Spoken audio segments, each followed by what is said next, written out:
মরুভূমির দুম্বা এখন খুলনার একটি খামারে। প্রথমে শখের বশে পালন শুরু করলেও এখন বাণিজ্যিকভাবে খামারটি গড়ে তুলেছেন নগরীর সোনাডাঙ্গার রাশেদ সর্দার। মাত্র 3টি দুম্বা নিয়ে শুরু করা হয় এই খামার। এখন ছোট বড় মিলিয়ে 28টিতে দাঁড়িয়েছে। খুলনা থেকে গাজী দুলালের ক্যামেরায় মোহাম্মদ অসীমের তথ্যচিত্রে ডেস্ক রিপোর্ট। দুম্বা সাধারণত মরু অঞ্চলের প্রাণী হলেও কয়েক বছর ধরে বাংলাদেশেও পালন করা হচ্ছে এই প্রাণী। খুলনা নগরীর সোনাডাঙ্গা টেক্সটাইল মিল এলাকায় শৌখিন খামারি রাশেদ সর্দার গড়ে তুলেছেন দুম্বার খামার। শখের বশে দুম্বা পালন শুরু করলেও আজ সেই শখই তার জীবনের মোড় ঘুরিয়ে দিয়েছে।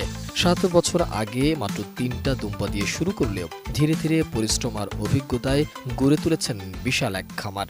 18-19 সালে দুইটা দরপার মায়া একটা দুম্বা দিয়ে আমি শুরু করেছিলাম। ওইখান থেকে আস্তে আস্তে আমার ঘর ভরে গেছে এবং আমি অনেক বাচ্চা বিক্রিও করেছি।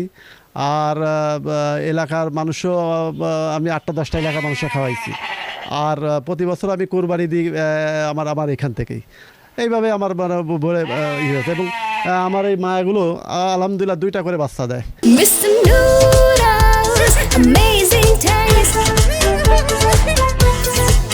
এরই মধ্যে 2025 সালে জেলা প্রাণী সম্পদ বিভাগ থেকে পেয়েছেন খামারের শ্রেষ্ঠ পুরস্কার। দুম্বা দেখে আসলে দুম্বা তো মরু প্রাণী আমাদের দেশে অনেকেই দেখিনি।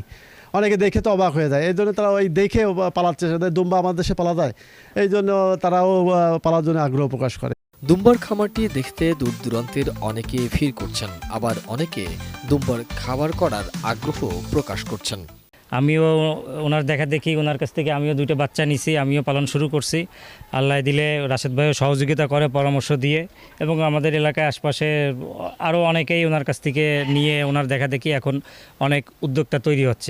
বিভিন্ন পরামর্শ দেওয়ার পাশাপাশি অনুকূল পরিবেশ থাকায় দেশে মরু অঞ্চলের দুম্বা পালনে ভালো সম্ভাবনার কথা জানালেন জেলা প্রাণী সম্পদ কর্মকর্তাও। আমরা প্রাণী সম্পদ দপ্তর সারা বাংলাদেশের, খুলনা সহ সারা বাংলাদেশের যারা প্রাণী সম্পদ লালন পালন করে তাদেরকে আমরা প্রযুক্তিগত সমস্যা, তাদের ভ্যাকসিনেশান, তাদের ট্রিটমেন্ট, তাদের ডিওয়ার্মিং, অর্থাৎ যেহেতু একটা পশু আর কি, তার কোনো রোগ ব্যাধি হলে তার চিকিৎসা সাপোর্টটা মেনলি আমরা দিয়ে থাকি।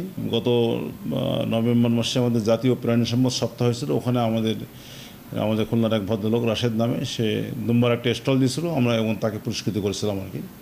বাকি সে আমাদের সাথে যোগাযোগ রাখে, তার যখন কোনো সমস্যা আমাদের সাথে যোগাযোগ করে আমরা তাকে সাপোর্ট দিয়ে থাকি আর কি। রাশেদের এই সফল উদ্যোক্তার গল্প শুধু তরুণদের নয়, সবার জন্য অনুপ্রেরণার বলছেন এলাকাবাসী। Desk report, ATN news.